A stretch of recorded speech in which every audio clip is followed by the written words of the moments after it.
자, 여러분, 우리가 매일 숨쉬듯 쓰는 챗 GPT나 딥시크 같은 거대 언어 모델들. 대체 그 속은 어떻게 생겼을까요? 그냥 겉으로 보면 알 수 없는 마법의 블랙박스 같잖아요. 그래서 오늘 이 해설에서는 그 복잡한 수학 공식들 대신 이 모든 걸 거대하고 경이로운 인공지능 기계공장이라고 생각하고 그 안을 탈탈 털어볼까 합니다. 완전 기대되시죠? 바로 시작하겠습니다. 본격적인 투어 시작 전에 오늘 우리를 도와주실 아주 든든한 분을 한 분 모셨습니다. 바로 공장 감독관님인데요. 이 복잡하기 짝이 없는 컴퓨터 공학을 아주 직관적이고 친숙한 기계 작동 원리로 쪼개서 우리를 끝까지 안내해 주실 겁니다.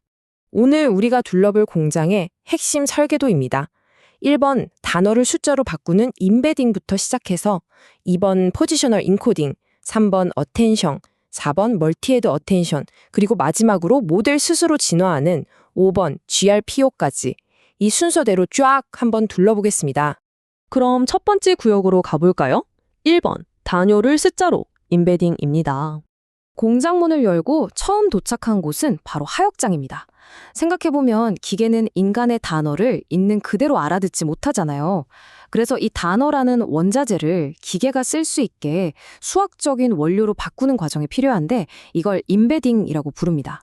이건 일종의 거대한 지도, 매핑 작업 같아요. 단순히 숫자로 띡 바꾸는 게 아니라 단어들을 수백, 수천 차원의 거대한 공간 속에 좌표로 콕콕 찍어 넣는 거죠. 이렇게 하면 의미가 비슷한 단어들끼리 기계 속에서 서로 가까운 곳에 오밀조밀 모이게 됩니다. 이게 진짜 재밌는 부분인데요. 단어가 좌표가 되니까 말 그대로 단어 가지고 기하학적인 계산이 가능해집니다. 예를 들어 볼까요? 왕이라는 위치에서 남자를 빼고 여자라는 방향으로 이동하면 정확하게 여왕의 위치에 도착합니다. 완전 신기하죠? 마찬가지로 독일에서 일본을 뺀 방향성에 소시지를 더하면 기계는 소시지를 찾아냅니다.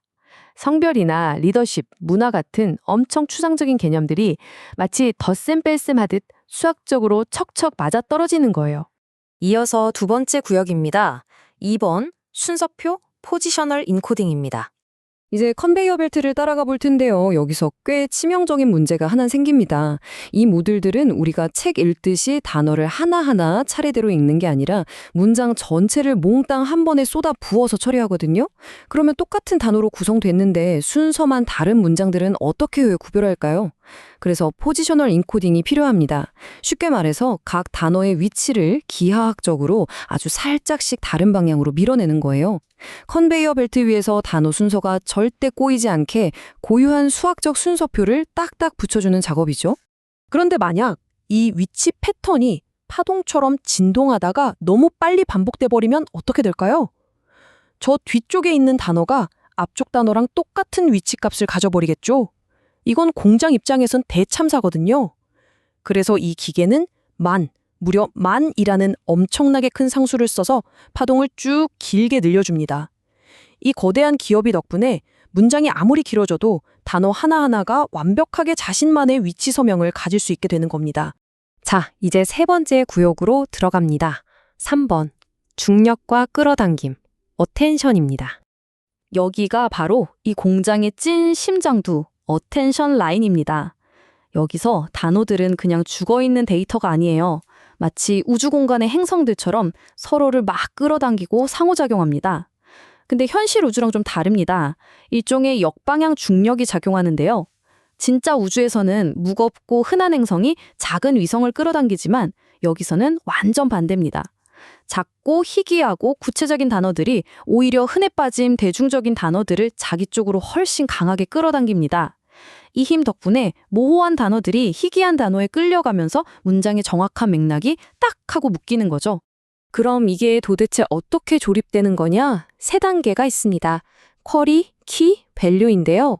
먼저 단어는 자기가 어떤 정보가 필요한지 쿼리를 통해 널리 방송합니다. 일종의 질문인 셈이죠. 그리고 다른 단어들이 들고 있는 정보표인 키랑 서로 맞춰보는 겁니다. 너 내가 찾는 정보 가지고 있어? 하면서요.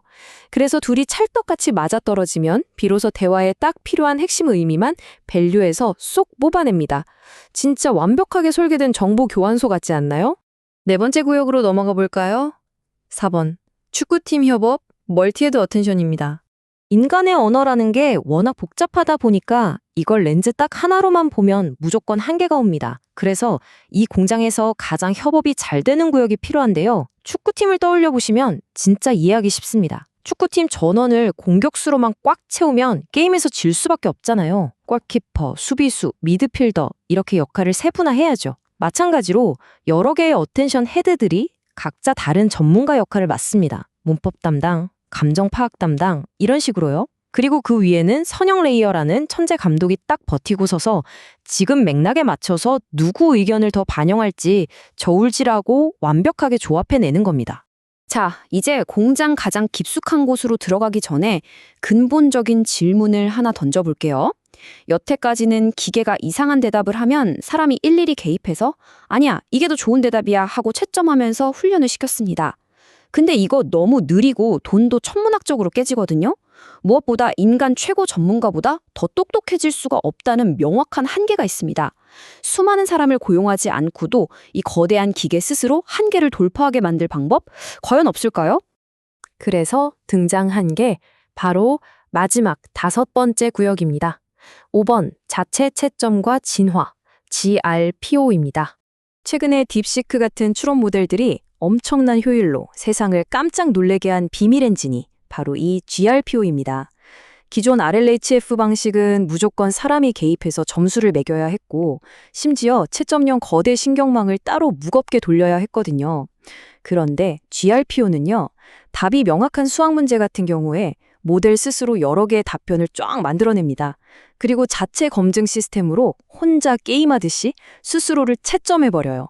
무거운 채점망을 과감히 덜어내고 단일 신경망 하나로 극한의 효율을 뽑아내면서 혼자 훈련하는 겁니다.